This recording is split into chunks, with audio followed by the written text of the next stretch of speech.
वफाकी दारुल-हुकूमत की सिक्योरिटी पर कोई समझौता नहीं किया जाएगा। कानून हाथ पे लेने वालों पर संगीन दफात के तहत मुकदमा दर्ज होंगे। IG इस्लामाबाद अली नासिर रिजवी कहते हैं कि कोई रोड बंद है तो उसके साथ एक लेन को खुला भी रखा हुआ है।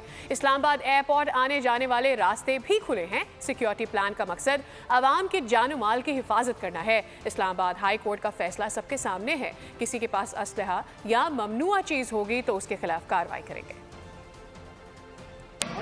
एक मजबूत सिक्योरिटी प्लान तश्कील दिया है और उस प्लान को तश्कील देने का मेन मकसद लोगों की जान माल और इज्जत की रखवाली है। और हमारा बड़ा क्लियर है that we are supposed to and we are duty bound to protect the life, liberty and property of the citizens. और इस्लामाबाद में जो रहने वाले लोग हैं उनकी मलाक की हिफाजत के लिए, ताकि किसी जगह पर भी कोई किसी किस्म की कोई ऐसी चीज़ ना हो सके, कोई शर्मंगेज़ी ना हो सके या कोई और ऐसा काम ना हो जिससे लोगों को मुश्किल पेश। सब्सक्राइब करें और बेल दबाएं ताकि कोई खबर रह न जाए।